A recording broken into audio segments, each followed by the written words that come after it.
आपको पता होना चाहिए कि हम हमेशा सृजन और विध्वंस के झूले में झूलते रहते हैं।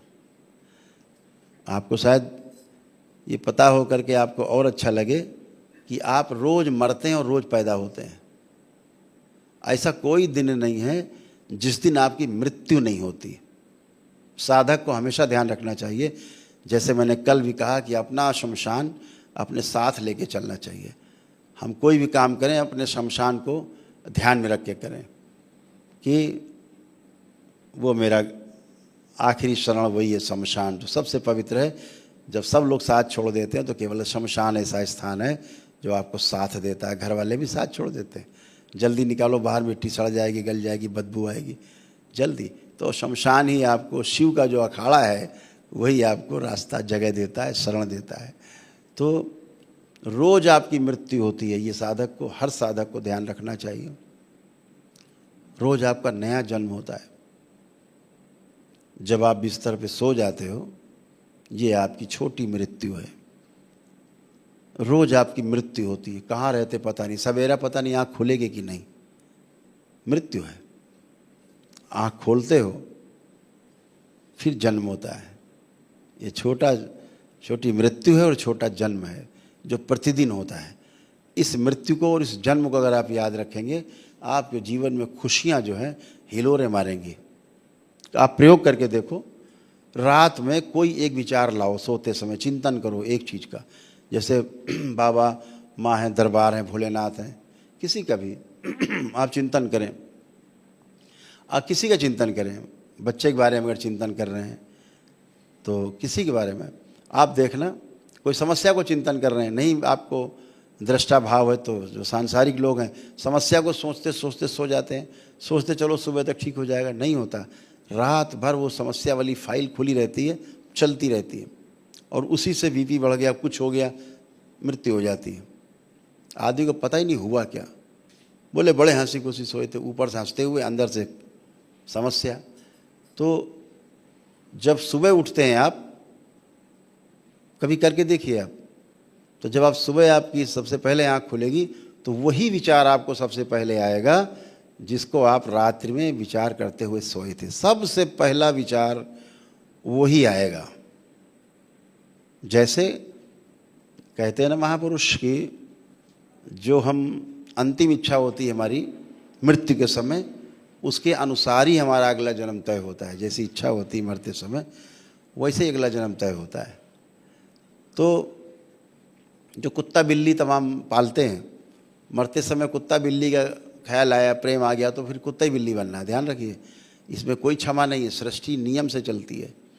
आपके बनाए हुए भाषण से नहीं चलेगी, सृष्टि पूरे नियम से ही चलती। सूर्य समय से उदय होगा और समय से अस्त होगा। सेकंड के 1000वें हिस्से का फर्क नहीं है। 1000 साल पहले का, 5000 साल पहले का पंचांग निकल आएगा। आप पता कर सकते हो कि 5000 साल पहले ये दिन कौन सा था, सूर्य उदय का समय क्या था, सूर्यास्त का समय क्या था। 5000 साल आगे का भी आप गणना कर सकते हो। इस दिन सूर्य कब उदय होगा और सूर्य कब अस्त होगा। यहाँ ज्योतिषाचार्य हमारे बीच बैठे हैं, कई दरबार के शंकर सेना के जो अध्यक्ष हैं आसाम के, वो भी ज्योतिष का ज्ञान रखते हैं, तो उनके अंदर गणना चल रही है। बात तो ठीक है। तो जो ये व्यवस्था है कोई आपके नियम से नहीं चलेगी। जो बने बनाए नियम सेट हैं प्रकृति में, उसी से आप चलेंगे। तो होता क्या है, जो आप इच्छा अंतिम होती है मृत्यु के समय, वही आपको अगला जन्म मिलता है, वैसा ही जन्म मिलता है अगला। इसीलिए आप छोटा सा प्रयोग करके देखो, छोटी सी मृत्यु रात में, जो सोचते सोचते सोएंगे अंतिम इच्छा होगी, सुबह जब आँख खुलेगी तो जब आपका जन्म होगा तो वही इच्छा आपकी सबसे पहले आगे आएगी, वही विचार आएगा जो आप रात में सोचते सोचते सोए हैं। वो फाइल बंद नहीं हुई है, रात भर फाइल चलती रहती है। इसीलिए कहते हैं प्रभु का नाम स्मरण करते करते सोना चाहिए। तो रात भर स्मरण नाम का, आपका रोया रोया नाम स्मरण करता है। लोग सुनते हैं कि आप जब सो जाएं तो दरबार बता सकता है सोते में क्या विचार चल रहा है आपका। जैसे अभी आप एक व्यक्ति सो रहा हो, दरबार देख के बता देगा कि ये सोते में इसके स्वप्न कौन सा चल रहा है। ये कौन सा स्वप्न देख रहा है, ये कहाँ इसके विचार चल रहे हैं, है ना। और ये सब आप कर पाएंगे, धीरे धीरे आप सब कर पाएंगे, अभ्यास से होगा, सब अभ्यास से ही चलता है। सब जितना एक्सपीरियंस होता जाएगा आपको, बढ़ते जाएंगे आप, वो सब कुछ आप धीरे धीरे दरबार के नियम से जब आप चलते जाएंगे, सृष्टि के नियम जो है वही दरबार के नियम हैं। तो छोटे छोटे प्रयोग करके आप देख पाएंगे, आश्वस्ति आ जाएगी।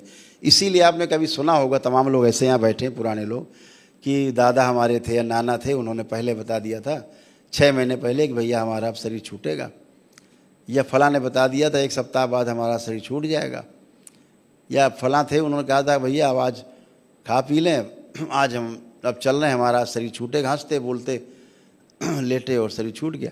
ये कैसे होता था? ये कोई चमत्कार नहीं है, ये बिल्कुल शुद्ध जैसे शीशा होता है, आईना होता है, ऐसे मन साफ, चित्त एकदम साफ, हाँ, वृत्ति एकदम शुद्ध, है ना, बुद्धि जो है वो विवेकपूर्ण है, तो हर चीज़ साफ साफ दिखती है।